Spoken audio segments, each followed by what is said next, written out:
everyone, welcome back to my channel. If you're new here, welcome. I'm finally doing the Q&A video that you guys have been asking where it was. I asked you guys to ask me some questions if you had any for me a couple of months ago, and I intended to get this video up back then. You guys asked some really great questions. I'm excited to tackle these. So let's get into these questions. As usual, Luke is back there facing away from us, sleeping. He's such a lazy dog when he's here with us. I wish he would actually just like sit right here and hang out, you know? So that's Luke. He is my sidekick, my co-host. Luke, come here. A lot of you ask me in my videos. He is a Havanese. They have a really good temperament to them. He's a great laid back dog and we love him. And the paint color in my room is Benjamin Moore Quiet Moments. That is another frequently asked question, but for some reason did not get asked in my actual Q&A, but it is asked on various videos. Quite a bit. I think what I'm going to do is tackle the questions that were asked by the most people. A lot of you were very interested in kind of the same types of things. So I think I'm going to tackle the most common types of questions first and then just go randomly from there. I'm going to save the beauty, skincare, makeup questions for videos or put that content within other videos that I'm already doing. I may address that. So if you're not subscribed, you may want to if you had some kind of a beauty or makeup or some kind of question like that. I'm going to try and get through all these questions. If I can't, I may have to do a second one later on and include them in there, but we'll see how long this ends up getting. A lot of you wanted to know what I do full-time because I do work full-time. I'll try to explain what I do without giving away my company. So I'm going to kind of explain in a roundabout way. If you've been following my channel for a while, you may recall that when I started, I was in pharmaceutical sales, specialty pharmaceutical sales. It was very targeted. I have been in medical or pharmaceutical sales for a long time. After I was laid off from that job, it's the first time that's ever happened to me. It was bizarre. I ended up still in healthcare, but in a different arena. So I'm not in medical or pharmaceutical sales anymore. I'm still in healthcare, but in a different capacity. I basically focus on patients who have very complex disease states and need high cost, high touch medications and need assistance in getting them. I focus on a specific therapy and I'm basically the liaison between the nurse or the medical assistant and that pharmacy. So there's a lot of customer service involved, there's a lot of patient tracking involved, and back and forth between the office and the pharmacy. It's a little bit different. It's actually quite a bit different than what I was doing before. So I'm still in healthcare, just in a different capacity. And a lot of you wanted to know why I decided to make videos on YouTube, how and when, what encouraged me to do so. I addressed this in my first Q&A when I first started my channel. I'll link those two below. Brooke, my 13-year-old, was sitting in on those Q&As with me. There was a cascade of events that happened that led me to where I am with, I think, both my job and with YouTube. My brother-in-law passed away before I started my YouTube channel. I might get stumbly because I'm not quite sure where my brain is going right now, and I might get rambly. He was 45 years old and he passed away within 3 months of a very rare, very aggressive form of cancer. It was devastating to all of us. He left behind my nieces and nephews, ranging in age from, I can't even think of ages right now, maybe middle school to college. Anyway, everyone was affected. My husband's stepping in to help when they need somebody to go to a father-son weekend for school or, you know, things like that. Everything's changed at this point. It's very immediate. We're all in mourning. I am in a job that I'm very frustrated with. And that whole situation led me to finding another job, which is actually the job that I got laid off from before I found the job that I'm in now. They say when a door closes, it opens a window. What is that phrase? I'm sure that's wrong. Anyway, it was one of those things, both with the new job and starting YouTube. It was, you know, life is short. I just didn't want to waste any more time. Probably before that, my timelines are all messed up because we were all kind of in a state of shock. My daughter, who was around 10, she was watching YouTube videos and she, you know, was watching all these beauty channels. Not that she was doing makeup or anything, but she was watching a lot of YouTube channels. And so I was watching what she was watching, and then I kind of got sucked in, and she would make comments every now and then about how I should start one, and I thought she was insane. But she said, you know, people were always asking me questions, and I was always helping people with their makeup and giving them advice, and people always came to me for things, so why don't I just start one? And the more and more I watched, the more I realized that there just really weren't that many channels for women my age. They were either in their 20s, or there were some that were older, you know, in their 50s, but there weren't really a lot in that upper 30s and 40s age.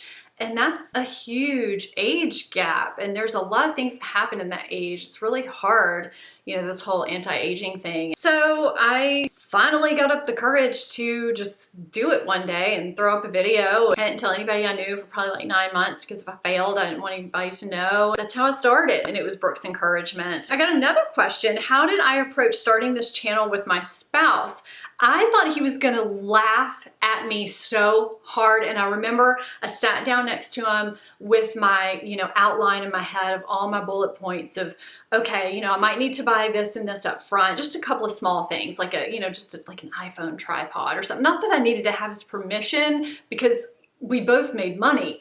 It was just more of just laying out, here's what it is, here's what I'd be doing. And I sat down and I told him, and I think Brooke was there, and he just said, okay, I think that's a great idea. I mean, he didn't laugh at me. I was kind of like, what? Why aren't you laughing? We're a very sarcastic family, and I just thought he was just gonna laugh his butt off and make fun of me and whatnot. You know, not in a non-supportive way, but just, you know, in his own way.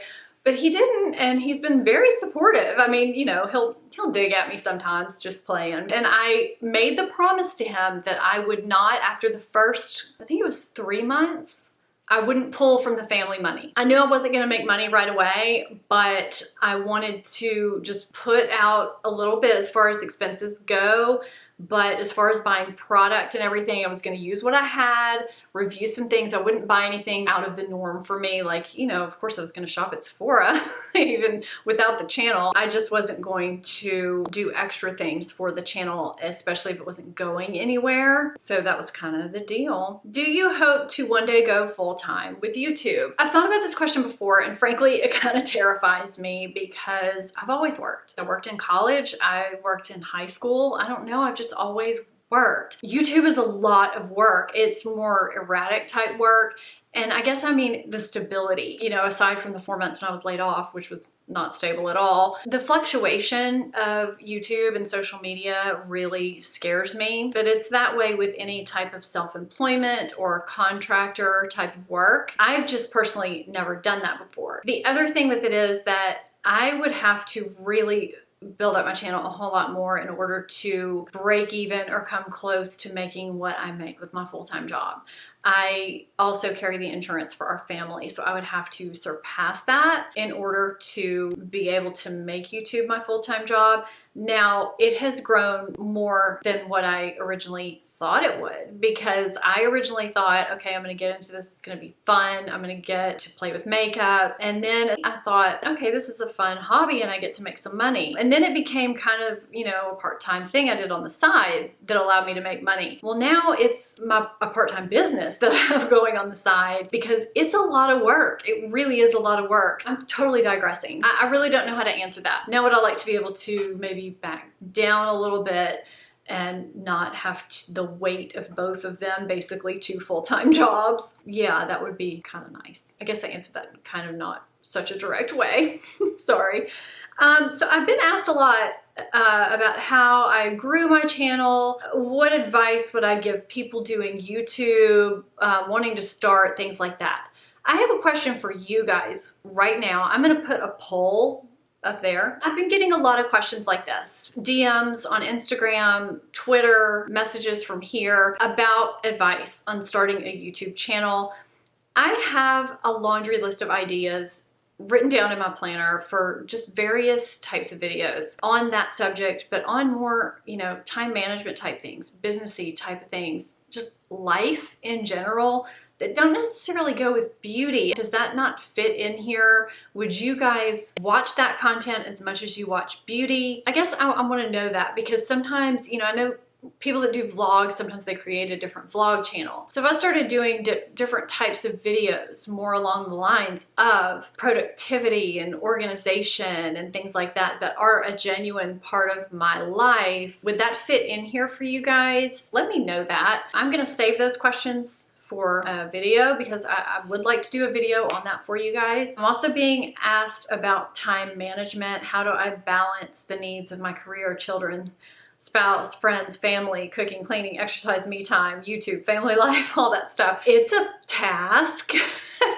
I am going to do a video on that as well. So I don't want you to think I'm ignoring that. What advice would you give your younger self? High school, college, early adulthood. Wow, okay, that is oh, wow. Not to worry so much about what people think. I feel like I want to tell that to Brooke, you know, too, because she's starting high school. They start in 8th grade here. I see it amongst girls her age, and I remember it from when I was younger too. I just worried so much about what other people thought before I did anything. And even into adulthood and college. Before I started my YouTube channel, I was worried about what people thought instead of what would genuinely make me happy. And when you're younger, it's such a pivotal time and you think that's the end all be all of everything. And you can't picture life outside of junior high or high school or college. You know, you don't think, okay, there's a whole adult life out there that's gonna happen. I had great experiences in, you know, junior high and high school and college, but I did worry a lot about what other people thought of me and how I was perceived, and I wish I hadn't done that so much. How did I begin wearing makeup? I had dark circles. I swear. I remember wanting concealer in junior high or early high school, and it was the dark circles. So this is not an adult thing. This is a genetic thing. I don't know, but I just remember wanting concealer, and that was that. I wasn't somebody in high school that had acne. I really have anything else to cover other than the dark circles. And that's what I wanted. Next question is, what keeps you inspired, both in terms of makeup and life goals and ambitions?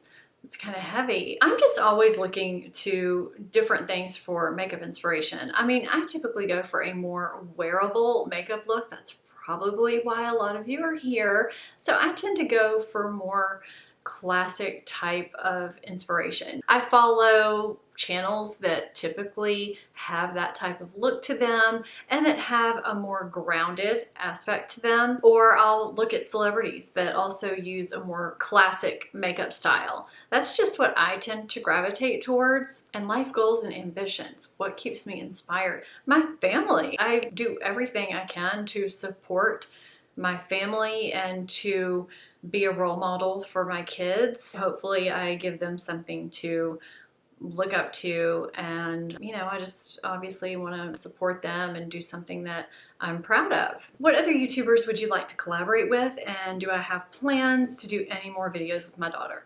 I would love to collaborate with Emily Noel. I feel like she comes to mind first for a lot of us. She is just great, and obviously going back to the inspiration, I feel like she's also an inspiration to a lot of us. I would love to collaborate with Jen Loves Reviews. I think she's hilarious and super informative. Also Jessica Braun, I have always enjoyed her channel. I feel like as you grow, your channel can change, and my goal is to not. I want to keep it the way you guys like it and the reason why you guys are here with me. And I feel like all of these ladies have done a great job of that. I really enjoy all of them. And there's so many more I would like to collaborate with. Those are the 3 that came to mind first. Do I have plans to do any more videos with my daughter? Yes, I would love to do more videos with her. I do monthly unboxings. Well, they used to be monthly. Now they're, I don't know, every couple months maybe, just because of time and our busy schedules. She just started high school. She is taking all honors this year, which is a really heavy school workload, and she is on this intense school dance team, which competes and does all this other stuff. And so she has time for it, and she is still wanting to do it. Of course, we'll have her on my channel anytime she wants to be on. What has surprised you most about YouTube?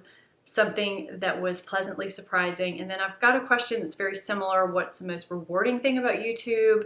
And the most negative. I think the thing that has surprised me the most, and something I find, you know, truly rewarding, is the amount of camaraderie and community that we've created. And I don't want to say that I've created, because I wouldn't have that if it weren't for you guys. And I have tried to express my appreciation and my gratefulness to you guys so many times, and I just don't feel like I ever can state it enough. Amount of love and support that you guys give me. I am just so surprised by that. I feel like the beauty community overall can be portrayed in such a negative light, and I feel like here in our little corner of the beauty community, we have such a great support group.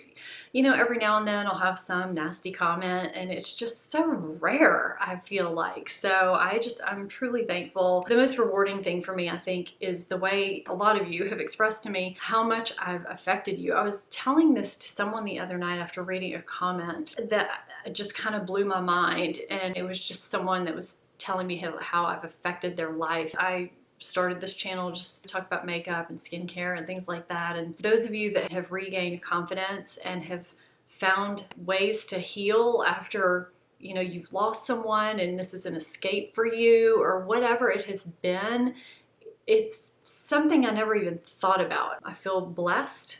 I feel rewarded every day when I'm able to communicate with you guys, no matter what platform I'm on, not just YouTube, Facebook, Instagram, wherever. I feel truly blessed. So the most negative, yeah, there are some negative aspects to YouTube. Everybody thinks, oh, YouTube, you upload videos, it's all fun. No, it's not. There are some challenges, and that's kind of a two-part answer for me. YouTube is a lot of work that I don't think anybody can possibly understand until you actually do it. I didn't understand. And even when I started getting into it, I didn't understand how much work it would end up becoming once I started growing. Because YouTube as just a hobby, I'm going to throw up a few videos, it's a whole lot different than YouTube as I am a part-time job or I am a side business. It's just completely different. There are some brands that don't realize it because they undervalue you when they offer you sponsorships or give you certain requirements in order to send you a free product, because that happens. And you can tell from certain comments that some viewers will give you, just, you know, you should have done this. Why didn't you do this? And I'm just like, do you know how long that takes? It's crazy, just the kind of things. And I just didn't realize, you know, it's not just putting up a video and creating a thumbnail. It could be almost a full day of work by the time you actually film, edit, do your thumbnail, edit the thumbnail, do your tags. I forgot to mention the research before the video to actually get your title, your description, your tags, and then to link all the products. There's a lot of viewers that just have an issue with affiliate products and affiliate links and sponsorships. And that really surprised me, because even when I was just a viewer before I had a channel, which was just a couple of years ago, I had zero problems with anyone having a sponsored video or anyone using affiliate links or affiliate codes, because I had an idea that they were putting in some work. And I mean, I would never ask anybody to do free work for me ever. And I feel like there are some viewers that the second you say you're affiliated with something, or the second you say it's a sponsorship, they click out. And I'm always surprised by that, because I feel like if you're going to support me, support me. And that money that I make, or whatever it is, it goes right back into this channel. And that's how I'm able to buy things that you guys request that I try. It's how I'm able to make sure my equipment stays upgraded. For a lot of people, it's how they support themselves or have a nest egg built up or whatever it's for. But it really is just for their hard work. I'm basically putting in an equal amount of time on YouTube as I am a full-time job. I mean, it is a lot of work. I think I've said that about 500 times. You know, to get compensated for that isn't unfair. And I think there's a lot of viewers that do think because you do sponsorships or affiliations, you're automatically bought. And that's just not true. It may be true for some, but I think if you are following someone or subscribe to someone that you trust, and then you suddenly aren't going to support them because they do an affiliation or a sponsorship, it just doesn't make sense to me. Because if you trust them, you should trust them all the way. And that's just always blown my mind. Why don't you support me when I'm actually making money from something? Because the money doesn't grow on trees for me to go to Sephora and buy all these things, or Nordstrom or wherever to buy all these, you know, expensive foundations and palettes. I would not be able to buy them otherwise. But at the same time, I'm never gonna take a sponsorship for a company or a brand that I do not fully believe in and recommend. I mean, that's me, can't speak for anybody else. I have refused product from being sent to me for free from brands or companies that I don't want, that I think it wouldn't fit in for you guys. Like, that's just the way I work. And I always tell people I'm gonna be honest.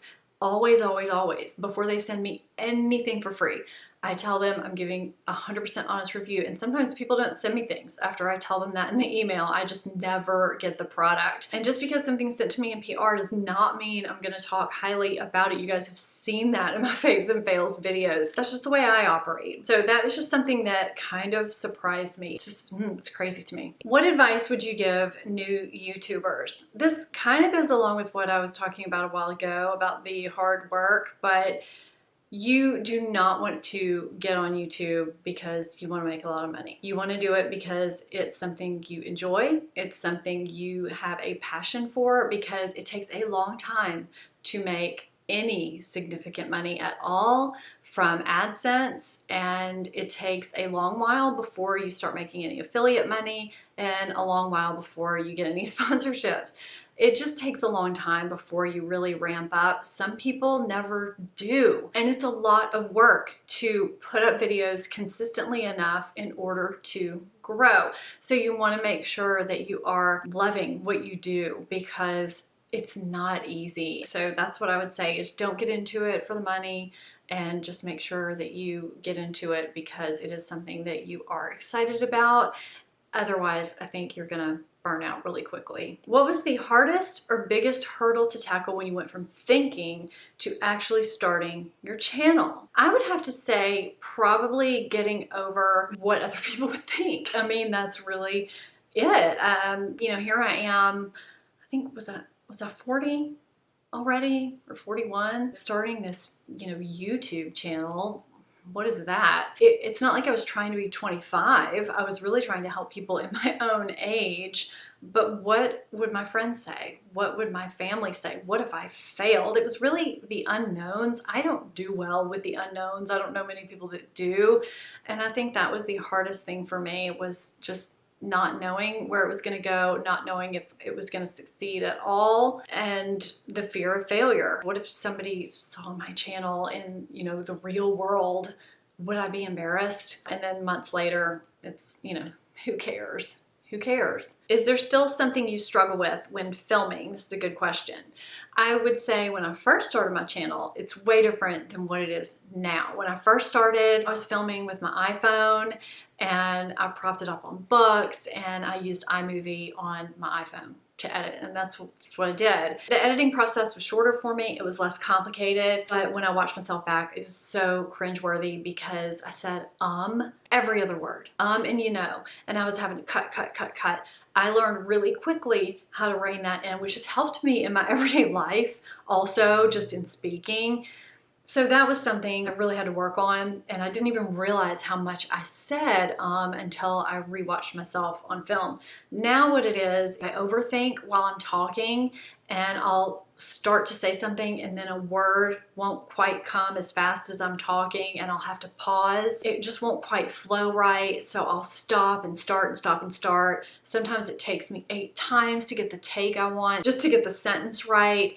So my edits can be a little bit long when I get to the editing process because I just keep having to cut. And then with the editing, I'm kind of a perfectionist. I don't like there to be a lot of gaps, a lot of breathing, a lot of pauses. I kind of struggle with things taking too long because it's self-inflicted. And now, do I think that I'm the best editor or anything like that on the planet? No, I do not by any means. I just kind of like things the way I like them, I think. What do you like to do when you're not doing YouTube, working, or taking care of your family? I don't know, because I think that that's all I do lately. No, I have a group of friends that I like to hang out with and drink some wine, so I like to do that. I like to veg. and watch Netflix and Hulu. I do like to read books. I don't read as often as I would like. I'm very guilty of starting a fantastic book on a plane and reading half of it on a plane ride and then never finishing it until the next time I go on a trip, just because I don't have time to read these days. Would you be willing to tell us a little bit more about your family? We see the adorable Brooke and Luke all the time, but we don't know much about your son and husband.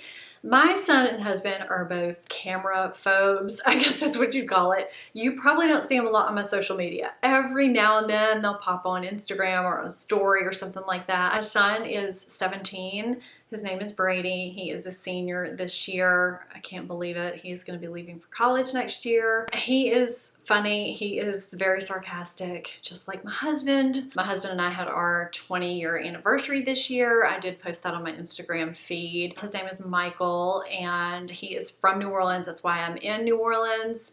And yeah, so I don't know, he does not like being on camera at all. I'm not sure what kind of condition I'll be in this time next year. I might be a basket case. I can't even imagine it right now, to be frank. I recently often get upset when seeing my pores and fine lines become more obvious as I age. Have you experienced these kinds of feelings? How did you handle it? I know all people age and that's natural, but I haven't been able to let go of that feeling, especially recently. Thanks. Of course, it's normal to age, but nobody wants to see wrinkles and fine lines on their face. I don't know if you're like I am, but I still feel like I'm 25 or 30, but the mirror is telling me different. And when I walk past a store window, it tells me differently. And that is very frustrating. The rate at which I am able to keep weight off and lose weight is different. It's frustrating. And that's why it's good that we have a community, that we can be here together to help each other discover ways of helping that process along. But I think that it's normal to get these feelings sometimes. I try myself not to dwell on it too much because it is normal, and I just try to be the best that I can be for myself using the tools that I have at my disposal. Has being an influencer changed how you view products? Do you find yourself gravitating more to high-end products simply because you can? Every now and then I'll do a video that has all high-end products, and somebody will say, you know, it'd be really great if you also talked about drugstore products on your channel. And I always say back, I do talk about drugstore. It's just this video that didn't talk about drugstore. I do use high-end products. I've always used high-end products though. That's not something new, but I've always also used drugstore products. So I kind of use a mix. I don't think being an influencer has necessarily changed the way I view products. Actually, no, it has. I actually think I'm more open to drugstore products now than I was prior to being an influencer.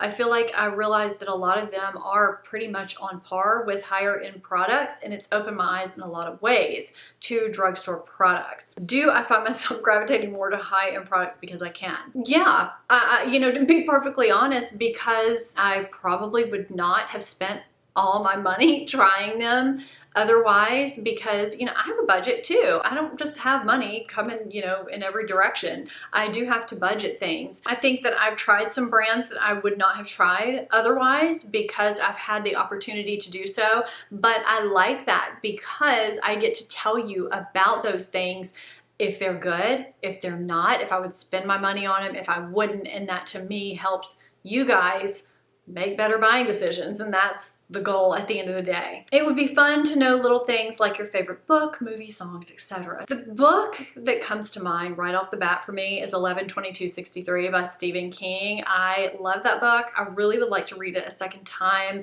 I do like Stephen King. I like his scary stuff. I like his non-scary stuff. Let's not forget that he did write The Green Mile and Shawshank Redemption and Stand By Me. I think a lot of people only think about Stephen King for The Shining and Carrie and Pet Sematary and all those movies, which, you know, I find to be really great too. But I love 11/22/63. It's about the assassination of JFK. There is a time portal, and it's about stopping Lee Harvey Oswald from shooting JFK. It's a long book. It's worth every second of reading it.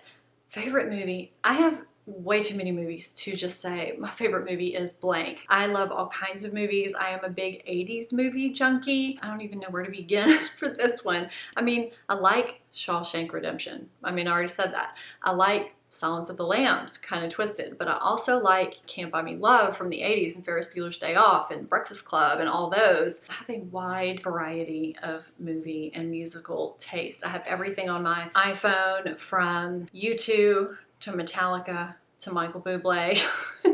I mean, you name it, I've got it on there. The Killers, Aerosmith, the Eagles, the Mamas and the Papas, the Association. I mean, I really have a diverse musical taste. What is your dream vacation destination? So I've been to Maui a couple of times and I love it. It's beautiful. It's almost fake picture perfect. I would love to go to Italy though, somewhere non-tropical. I don't know, but I was just thinking the other day that I would really like to go to Italy at some point. It's on my bucket list. That's all the questions I am going to be able to fit in this video for now. If you've not seen my most recent blind foundation testing video, the top 8 bulletproof foundations, the good long wearing oil controlling foundations, head over and watch that video. If you're not subscribed to my channel, I would love to have you here on a regular basis. Hit that subscribe button. Thank you guys for watching. I'll see you at my next video. Bye-bye.